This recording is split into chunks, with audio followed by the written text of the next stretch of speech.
에베소서 말씀을 전하도록 하겠습니다. 자, 지난주 설교 말씀을 잠시 기억해 보시겠습니다.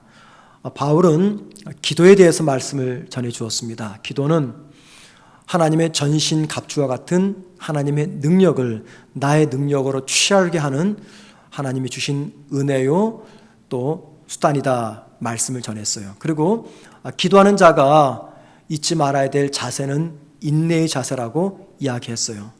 자, 바울은 그렇게 기도에 관해서 설명을 한 다음에 이제 오늘 본문에 와서 에베소 교회 성도들에게, 즉 에베소서를 받아보는 수신자들에게 자신을 위한 기도를 해달라고 중보기도를 요청합니다. 19절 말씀 보시면 이런 말이 있습니다. 또 나를 위하여 구할 것은, 그러니까 바울을 위해서 기도해달라 그 말이죠.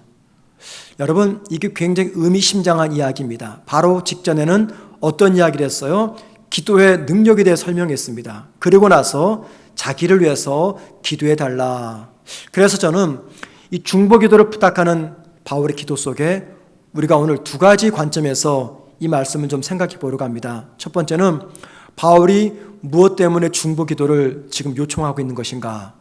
둘째는 중보기도를 부탁하는 이 바울의 믿음은 도대체 어떤 믿음인가라는 거죠. 첫 번째, 바울은 어떤 이유 때문에 지금 중보기도를 부탁하고 있는 것입니까? 제가 방금 전에도 말씀드렸지만 기도의 능력, 기도의 권세를 설명한 다음에 에베소 교회 성도들에게 나를 위해서 좀 기도해다오 라고 말할 때 바울은 지금 어떤 심정으로 이 기도 부탁을 하고 있는 것입니까? 앞에서 기도에 대해서 시시하게 혹은 가볍게 설명을 하고 기도 좀 해다오 그러면요 별로 바울의 중보기도 내용이 의미 있게 다가오지 않습니다. 그런데 앞에서는 기도는 하나님의 전신갑주를 취하게 하는 절대적인 하나님의 능력의 통로라고 이야기해놓고 중보기도를 한다. 그 말은 지금 바울은요 심각한 위기 상태에 놓여 있다는 겁니다. 하나님의 능력이 아니고서는 힘든 그 상황을 빠져나갈 수 없는 심각한 위기의 순간에 놓여 있다라는 것을 전제하고 있는 것입니다. 바울이 어려움에 놓여 있다라는 것을 알려주는 힌트가 있습니다. 그게 19절과 20절 한 번씩 모두 두 번 반복되는 담대히라는 표현입니다. 19절 말씀 보십시오. 담대히 알리게 하옵소서. 20절입니다. 당연히 할 말을 담대히 하게 하려 하심이라. 19절과 20절에서 담대히라는 말이 각각 한 번씩 반복되고 있습니다. 이 담대히라는 말이 무슨 말입니까? 신분이나 지위가 높은 사람 앞에서 감추거나 빼놓는 것 없이 용기와 확신을 가지고 있는 그대로 다 말하는 것, 이게 담대히라는 뜻입니다. 지금 바울이 두 번씩이나 담대히라는 말을 강조하는 것은 지금 심각한 어려움에 놓여 있다는 것을 의미합니다. 지금 바울은 어떤 상황에 있습니까? 로마 감옥에 갇혀 있습니다. 바울에게는 로마 시민권이 있어요. 로마 시민권을 가진 사람은 본인이 원하면 로마 황제에게 재판을 받을 권리가 있습니다. 사도행전 26장 32절 말씀 보면은요, 바울은 로마 황제 앞에서 재판받을 것을 상소합니다. 그리고 그 상소 때문에 지금 바울은 로마 감옥에 갇혀가지고 재판받을 순서를 기다리고 있는 거예요. 그런데 그 시간에 무려 2년이 경과됩니다. 그 2년 동안 재판을 기다리면서 바울이 썼던 서신이 바로 이 에베소서입니다. 바울이 로마 황제 앞에서 왜 재판받을 것을 상소했을까요? 황제의 공정한 재판을 통해서 자유의 몸이 되기 위해서 재판을 상소한 겁니까? 사도행전 26장 32절 말씀 보면 당시 로마 총독에게 붙들려 있었던 이 바울을 아그리빠 왕과 로마 총독이 신문을 합니다. 신문 끝에 내린 결론은 뭐냐면 이 바울에게는 죄가 없다는 겁니다. 무죄라는 거예요. 그래서 얼마든지 석방될 수 있는데 지금 바울이 황제에게 상소했기 때문에 석방되지 못하고 어쩔 수 없이 죄수의 몸으로 로마로 수송되어야 된다. 그 이야기를 하고 있습니다. 바울은요 로마 황제에게 상소를 신청한 것은 공정한 판결을 받고 자유의 몸이 되기 위해서 상소를 신청한 것이 아닙니다. 바울의 평소 소망이 있었어요.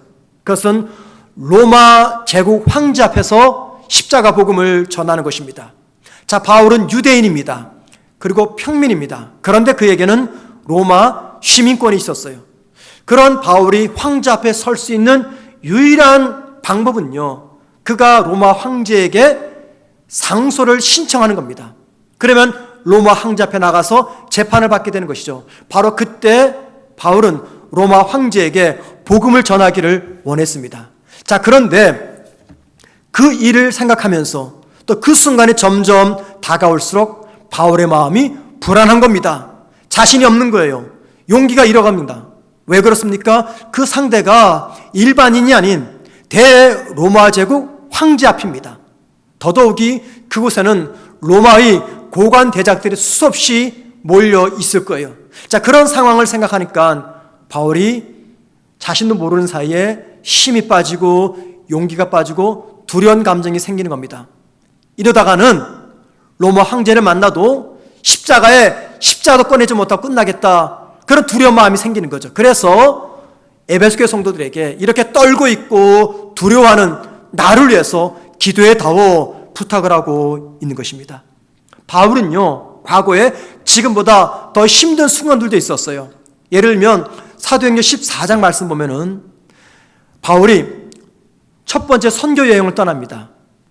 선교 여행 중에 루스드라라는 지방, 지금의 터키 중앙에 가서 복음을 전합니다. 그랬더니 그 루스드라 지방에 있었던 유대인들과 그 지역 사람들이 바울이 죽도록 폭행을 가합니다.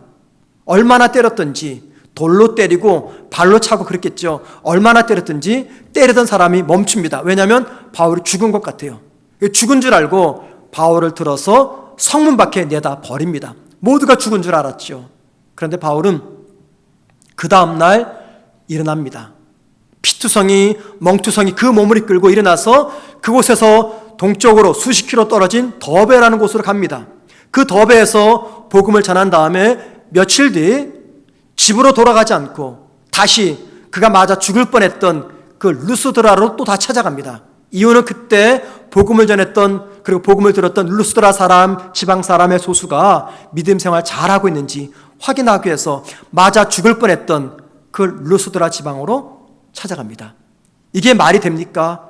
말이 안 되죠. 거기에 가면은 자기를 죽일 사람들이 기다리고 있어요. 그런데 거기를 찾아갑니다. 납득할 수 없습니다. 그만큼 바울은 복음과 사명 앞에 당당했고 그 무엇도 두려워하지 않았습니다. 자, 그런데 오늘 본문에서 바울은 두려워 떨면서 에베소교회 성도들에게 자신이 담대한 용기를 품을 수 있도록 기도해달라고 부탁하고 있습니다. 자, 여러분, 바울이 담대함을 위해서 중보기도를 부탁합니다. 이게 우리에게 뭘 보여줍니까? 가장 힘든 순간에 바울이 의지했던 것은 기도라는 것입니다. 기도. 인맥이 아닙니다. 돈이 아니었어요. 기도였습니다. 그래서 담대함을 위해서 기도 부탁하는 이 다윗의 모습 속에서 우리가 뭘 발견하냐면 성도의 삶 가운데 가장 힘든 순간이 찾아올 때가 있습니다. 가장 힘든 순간. 그때 성도가 붙잡아야 될 게 뭐냐라는 겁니다. 인맥이냐, 건강이냐, 돈이냐, 아니면 권력이냐라는 거예요. 그게 아니라는 겁니다. 그때 성도가 반드시 붙잡아야 될 것, 바로 그것이 기도라고 하는 것을 바울의 이야기를 통해서 우리에게 들려주고 있습니다. 사람이 살다 보면은 누구나 정말 힘든 순간이 찾아옵니다. 여러분, 사람에게 가장 힘든 순간은 언제일까요? 가장 힘든 순간은요, 고난당하는 지금 현재입니다. 왜냐하면 과거 힘들었던 시간이 지나면 이게 과거에 묻히기 때문에 얼마나 힘들었는지 생각은 나지만 실감은 나지 않습니다. 그래서 모든 사람들에게 가장 힘든 순간은 현재입니다. 남들이 볼 때는 아주 작고 사소한 힘든 순간이지만 정작 본인에게는 가장 힘든 순간이에요. 중요한 것은 살다 보면은 이렇게 힘든 순간이 찾아옵니다. 그게 뭐 건강의 문제든지 경제적 문제든지 가정의 문제, 자녀의 문제, 결혼의 문제, 미래의 문제, 혹은 사랑하는 이의 떠나감의 문제, 다양한 문제가 우리 삶에 찾아옵니다. 힘든 그 순간 믿는 성도에게 가장 필요한 게 뭐냐? 그게 바로 기도라는 겁니다. 기도. 자, 그런데 여러분, 삶의 위기의 순간에 찾아왔는데도 기도하지 못하는 성도들이 있어요. 왜 그럴까요? 제가 생각할 땐 두 가지 이유 때문에 기도하지 않는 것 같아요. 첫째는 하나님을 신뢰하지 않기 때문입니다. 하나님이 능력이 많다고 말하는데 정작 본인에게는 그 하나님의 능력이 믿어지지가 않아요. 또 하나님이 다른 사람에게는 관심을 갖고 있는 것처럼 보이지만 정작 나에 대해서는 아무런 관심이 없는 것처럼 여겨져요. 그래서 하나님을 신뢰하지 못하기 때문에 기도 못합니다. 또 왜 기도 못할까요?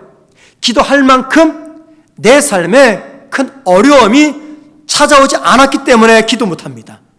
이 정도 문제라면 하나님이 굳이 도와주지 않아도 내 힘으로 감당할 수 있다 생각하니까 기도하지 않는 것이에요. 그래서 하나님을 믿는 성도가 기도하지 않는 이유는 첫째, 하나님을 믿지만 하나님을 믿지 않기 때문에, 둘째, 하나님을 믿지만 기도할 만큼 삶의 큰 고난의 문제가 아니기 때문에 기도하지 않습니다.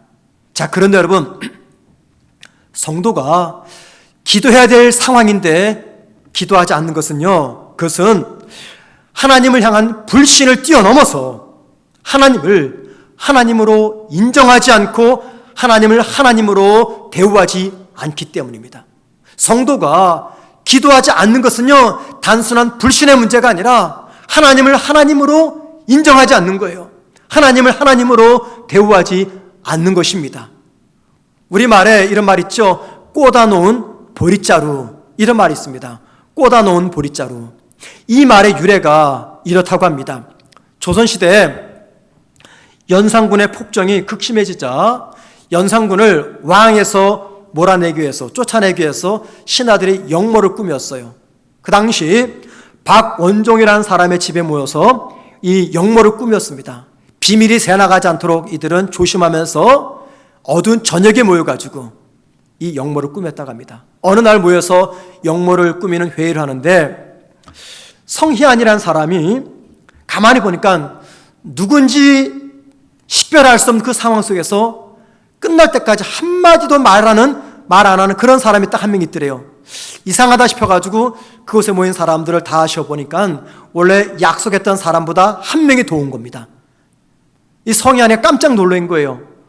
도대체 사람이 누구냐, 첩자 아니냐 생각이 돼가지고 그 집의 주인이었던 박원종에게 이 사실을 은밀히 이야기를 합니다.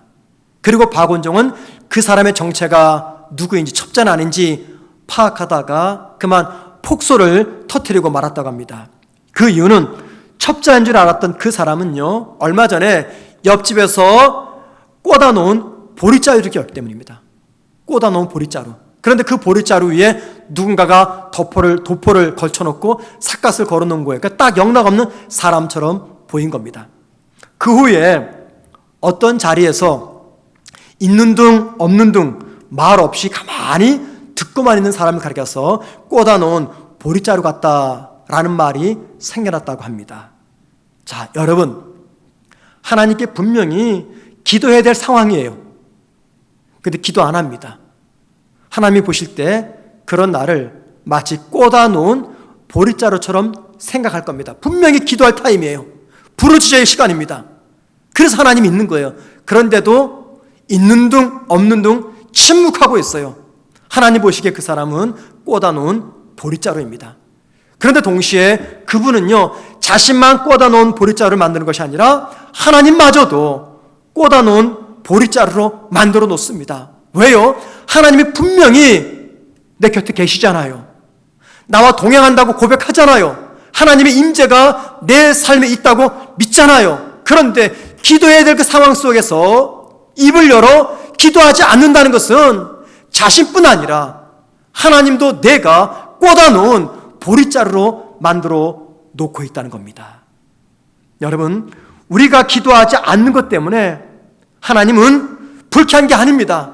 하나님이 정말 불쾌한 것은요, 하나님을 투명 인간 처리하고 혹은 하나님을 꽂아놓은 보릿자루처럼 생각하는 우리의 그 마음 때문에 하나님은 섭섭해 하십니다.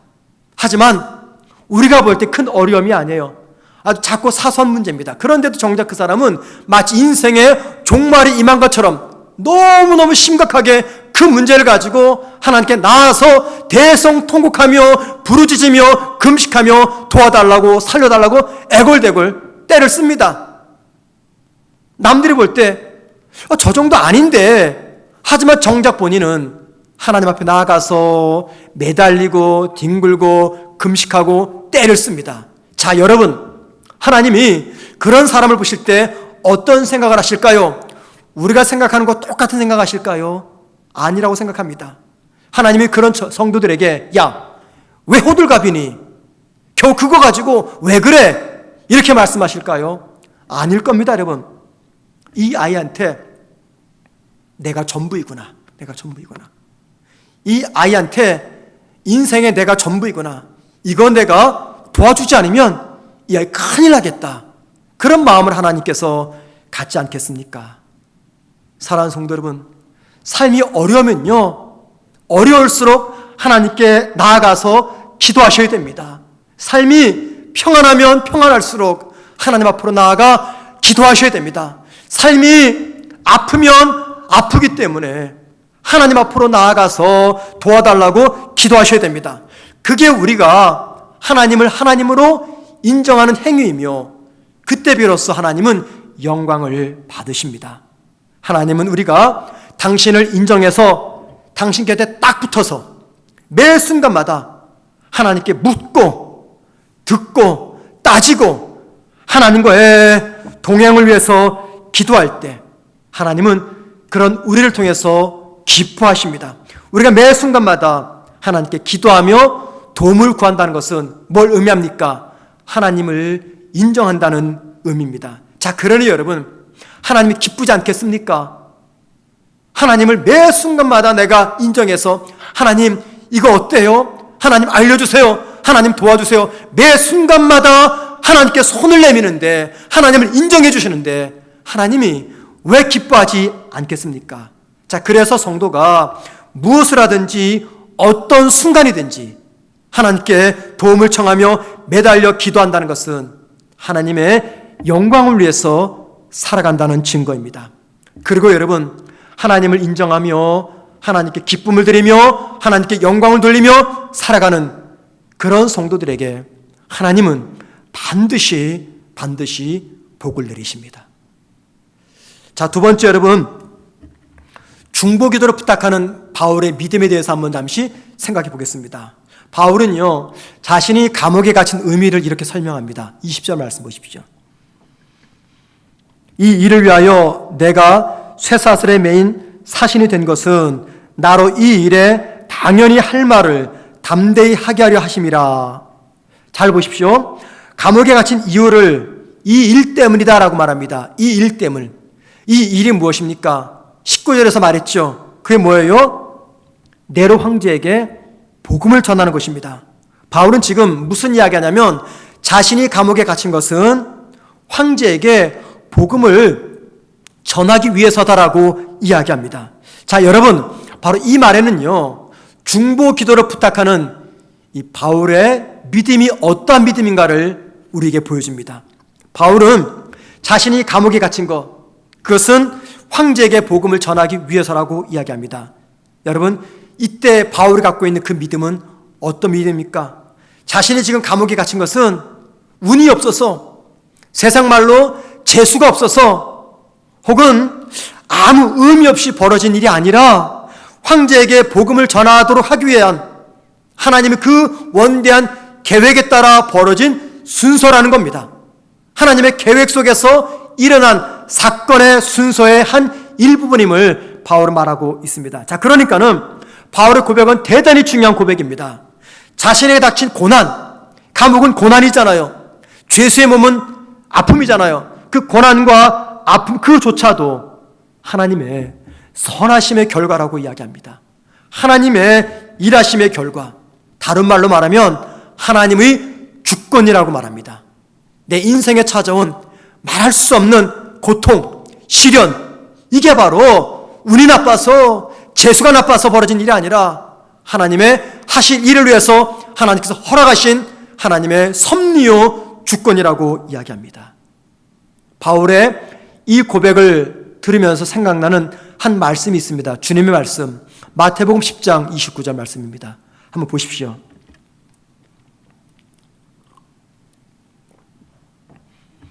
참새 2마리가 한 아사리온에 팔리지 않느냐? 그러나 너희 아버지께서 허락하지 아니하시면 그 하나도 땅에 떨어지지 아니하리라. 여러분 잘 보십시오. 하늘을 나는 참새가 하나님의 허락하에 땅에 떨어진다. 이게 무슨 말합니까? 두 가지를 의미합니다. 자, 여러분, 참새의 가치를 가리켜서 주님은 한 아사리온이래요. 우리말로 말하면 한 100원 정도 됩니다. 100원. 참새는요, 시장터에서 가장 가난한 사람이 그날 가족의 한 끼 식사를 위해서 팔렸던 식용이었습니다. 식용. 식물이었습니다. 그러니까 식사를 위해 팔았던 하나의 음식이었어요. 가격은 한 아사리온, 100원 정도밖에 안 됩니다. 자, 그러니 참새 한 마리가 사람에게 무슨 의미가 있겠어요? 더더욱 하나님에게는 이 참새가 무슨 의미가 있겠습니까? 그런데 아무 의미 없는 새 한 마리도 하나님의 주권 아래 있다라고 이야기합니다. 두 번째, 하늘에서 참새가 떨어집니다. 여러분, 이것이 참새에게는요, 재앙과 같은 사건입니다. 재앙이죠, 재앙. 멀쩡히 잘 날고 있다가 땅에 떨어져 죽었어요. 이건 재앙입니다. 그런데 그 끔찍한 재앙조차도 신실하신 하나님의 주권에 달려있다 말합니다. 뭘 말합니까? 참새 한 마리도, 한 아사리온, 100원밖에 안 되는 참새 한 마리도 하나님의 주권의 손에 있다면 하물며 예수님의 대속적 죽음을 통해서 하나님의 자녀가 된 우리는 어떻게 했느냐 그 말입니다. 또한 재앙 같은 고난이 신실하신 하나님의 주권에 있다면 재앙뿐 아니라 내 삶의 모든 순간들이 다 하나님의 손에 있다는 고백입니다. 지금 바울은 이런 심정으로 자신의 처지를 말합니다. 자신이 감옥에 갇혀 죄수가 된 것 하나님의 뜻입니다. 그리고 죄수의 몸에 대해서 황제에게 복음을 전하게 하는 것 하나님의 원대한 계획입니다. 그래서 여러분, 바울은 지금 중보기도를 요청하면서 감옥에 갇힌 나를 위해서 기도해달라, 빨리 석방될 수 있도록 그 기도 부탁하지 않습니다. 바울이 쓴 편지를 보면은요, 로마서든 갈라디아서든 어디든 바울은 단 한 번도 속히 내가 이 감옥에서 석방될 수 있도록 기도해달라 기도한 적이 없습니다. 왜 그렇습니까? 바울에게는요, 하나님의 절대 주권을 믿는 믿음이 있었기 때문입니다. 어떤 믿음입니까? 자신에게 닥친 이 시련이 시련으로 끝나지 않고 반드시 하나님의 뜻을 이룰 것이라는 하나님의 절대 주권을 믿는 믿음이 있었기 때문입니다. 그래서 그 주권을 믿었기 때문에 고통스러운 자신의 삶의 환경이 마침내 하나님의 일하심이 드러나는 시간과 환경이 되기를 원했던 것이죠. 여러분, 이것은요, 바울에게 있었던 믿음이 어떤 믿음이었는지를 우리에게 보여줍니다. 바울은 한마디로 말해서 하나님의 절대 주권을 믿는 믿음이었습니다. 그리고 바울은 사나 죽으나 하나님만 높이며 하나님의 뜻을 위해서 삶을 살았던 사람입니다. 그 중심에는 바로 하나님의 주권을 믿는 믿음이 있었고 자신의 사명과 생명을 그 주권에 갖다 바쳤던 것입니다. 자, 여러분, 사탄의 입장에서 바울은 어떻게 느껴졌을까요?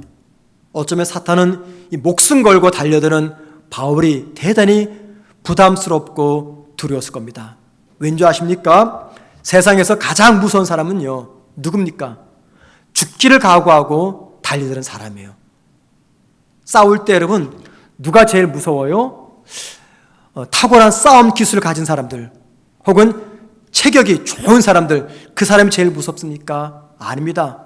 싸움 기술도 없고 체격도 왜소하지만 죽기를 각오하고 목숨 걸고 덤비는 사람, 이 사람이 제일 무섭습니다.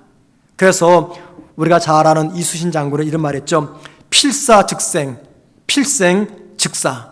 살고자 하면 죽고 죽고자 하면 산다. 목숨 걸고 싸워라.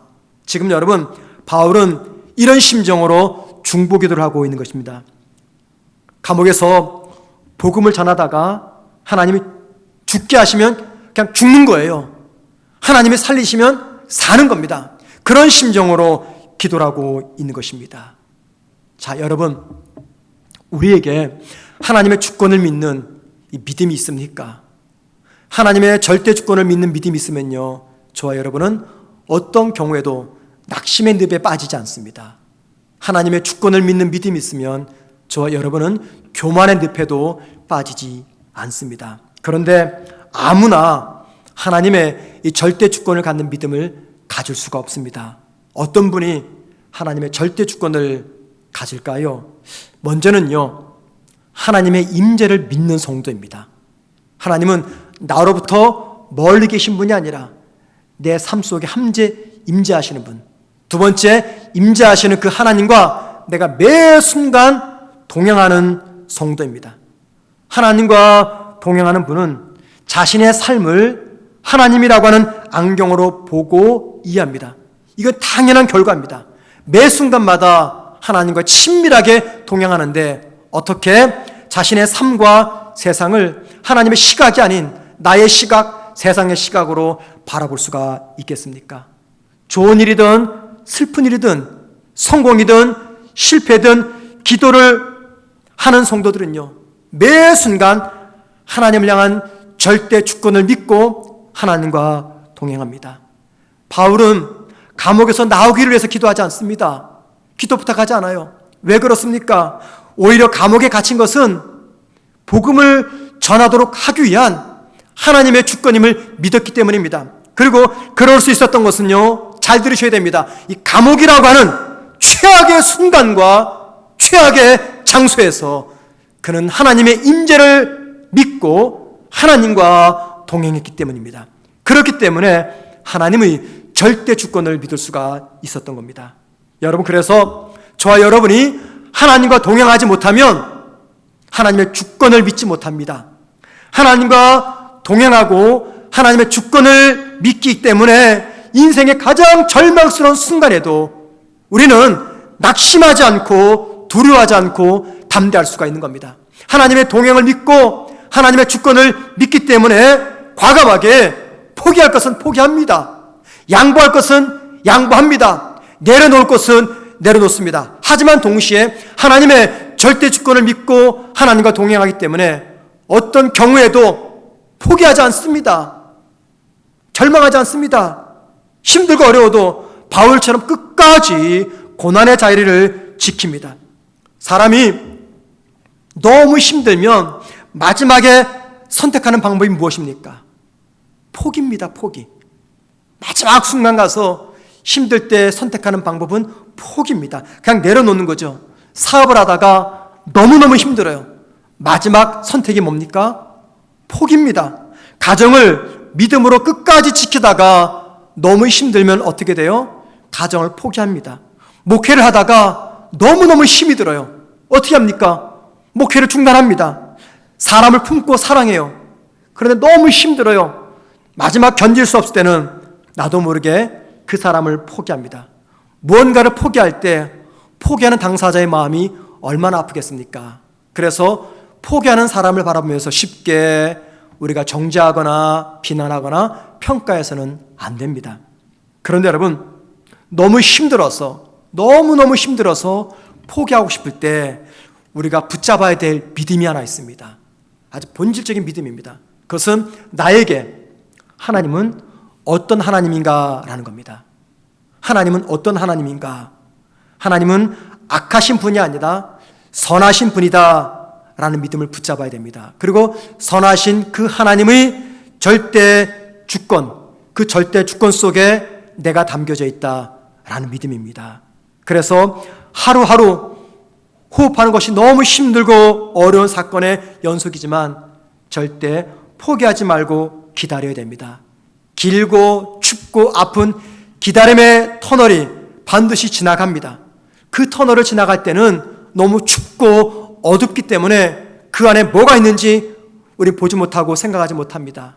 그러나 터널이 다 지나가게 되면 그때 비로소 내가 지나왔던 그곳에 무엇이 있었는지 생생한 현장 사진처럼 우리 뇌리에 떠오르게 됩니다. 터널을 지나가는 그때 우리가 붙잡아야 될 것, 그것은요, 성도를 향한 하나님의 절대 주권입니다. 그 과정에 있어서 우리에게 필요한 것은 중단 없는 하나님과의 소통이며 동행입니다. 여러분, 하나님과의 중단 없는 소통과 동행이 무엇입니까? 그게 바로 기도라는 것입니다. 기도. 그래서 성도가요, 다른 거 다 빼앗기고 잃어버려도 이 기도만큼은 잃어버리지 말고 빼앗기지 말아야 됩니다. 왜냐하면 성도가 기도를 잃어버리면요, 다 잃어버린 겁니다. 성도가 힘든 삶에 기도를 빼앗기면요, 다 빼앗긴 거예요. 왜냐하면 기도 자체가 하나님이기 때문이죠. 기도를 통해서 성도는 하나님의 은혜를 공급받는데 그 기도를 빼앗겼다, 포기했다, 잃어버렸다. 그것은요, 하나님을 빼앗기고 하나님을 잊어버린 것과 같다는 겁니다. 기도를 붙잡으셔야 됩니다. 우리가 잘 아는 영국의 유명한 수상 중에 윈스턴 처칠이 있죠. 2차 세계대전의 영웅이라고 말합니다. 그가 쓴 책 중에 제2차 세계대전이라는 책이 있습니다. 처칠의 전쟁 회고록이라고 말할 수 있는 그 책입니다. 자, 이 책에서 처칠은 회고하기를 1940년 9월 15일, 그날은 영국이 독일과의 공중전에서 결정적인 승리를 거둔 절정의 날이었다, 이렇게 기록하고 있어요. 당시 독일 폭격기들은요, 인정사정 보지 않고 영국을 공격했습니다. 무차별 공격을 퍼붓는데도 영국은 맞서 싸우지를 못했어요. 왜냐하면 충분한 폭격기가 없었기 때문입니다. 기록을 보면은 그 당시 거의 전쟁이 끝날 상황이었어요. 무차별하게 공격을 가하는데 영국은 속수무책이에요.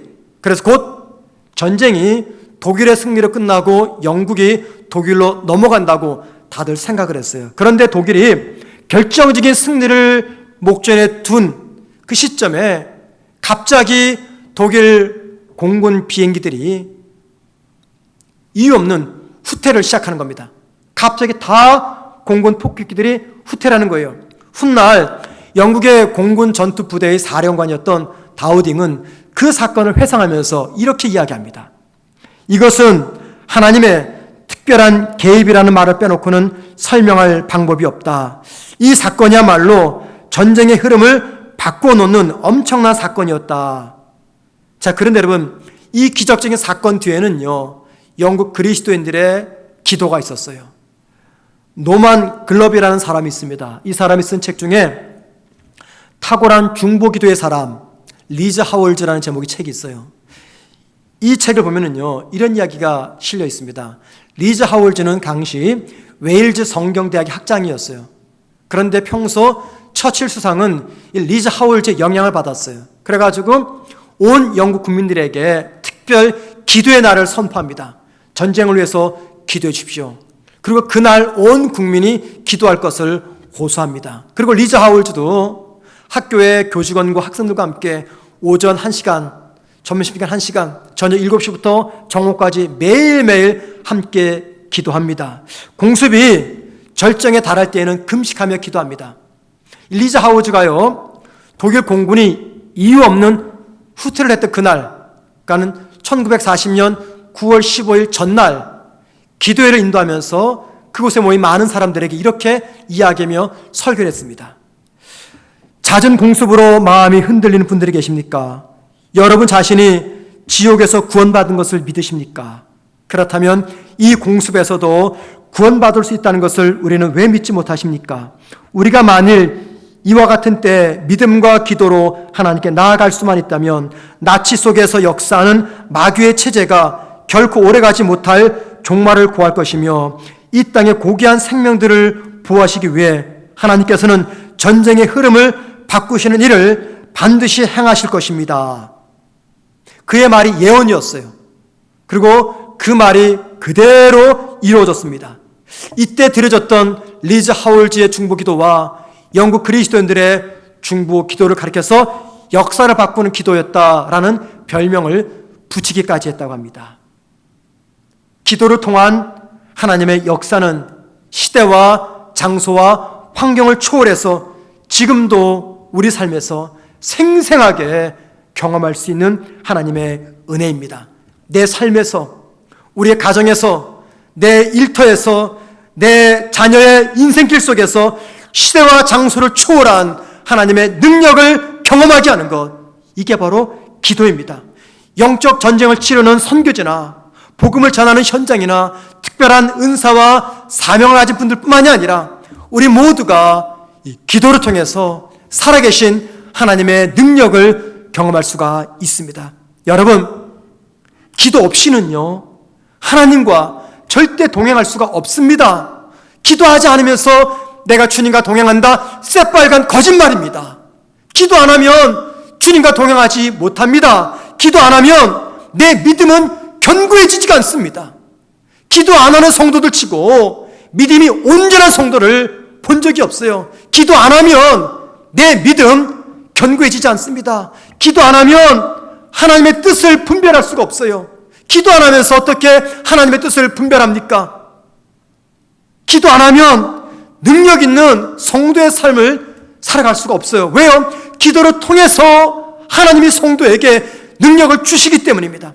기도 안 하면 고달픈 내 삶에서 벗어날 수가 없어요. 왜요? 고달픈 내 삶의 모든 것들을 하나님의 절대 주권 속에 하나님께서 붙잡고 계시기 때문입니다.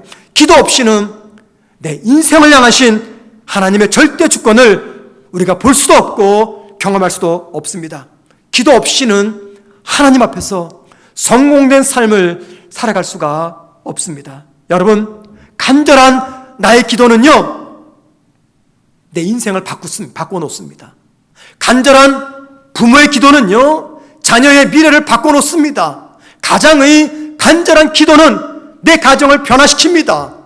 목사와 성도들의 간절한 기도는 교회를 변화시키고 이 땅의 수많은 교회와 그리스도인들의 간절한 기도는요, 나라를 변화시킵니다. 2020년 한 해가 다 저물어 갑니다. 여러분, 이 예배를 드리면서 잠시나마 우리의 과거 1년을 좀 생각해 보았으면 좋겠습니다. 지난 1년 동안 내 기도 생활은 어땠습니까, 여러분? 내 기도 생활은 어땠습니까? 지난 1년 동안 최선을 다해서 주님 앞에 기도했습니까? 1년 동안 기도를 열심히 하셨다는 것은 내가 그만큼 주님과 동행하셨다는 겁니다. 하지만 기도하지 않았다는 것은 그 시간만큼 주님과 동행하지 않았다는 것입니다. 사랑하는 성도 여러분, 1년을 돌아볼 때 우리 삶이 많이 힘들고 아팠습니다. 그 어느 때보다. 자, 그런데 단지 코로나 때문에 우리 삶이 힘들었을까요? 힘든 삶의 정황 때문에 그렇게 아팠을까요? 혹시 그 이유가 마땅히 하나님과 동행해야 되는데 동행하지 못한 결과는 아닙니까? 마땅히 기도해야 되는데 기도 못한 결과는 아닌가요? 지난 1년 동안에 남이 알아주던 알아주지 않던 은밀히 혹은 교회에서 기도로서 사명을 감당한 귀한 성도들이 계십니다. 그분들에게 진심으로 교회를 대신해서 감사 인사를 전해드립니다. 여러분의 그 중보 기도 때문에 우리 교회가 지난 1년 평안했고 그 중보 기도 때문에 우리 성도들이 하나님의 크신 은혜를 경험하셨습니다. 이제 5일 앞으로 5일 남았습니다. 5일 남은 이 시간 여러분 어떻게 무엇하면서 보내시겠습니까? 5일 동안 내가 어느 곳에 있든지 하나님을 묵상하며 깊은 기도의 세계로 들어갔으면 좋겠습니다. 그래서 지난 1년 내 영적인 약점이 무엇이었고 새로 맞이하는 2021년 내가 어떻게 살아야 되는지 깊은 기도를 통해서 하나님의 지혜를 얻는 우리 모두가 되기를 주님의 이름으로 축원을 드립니다.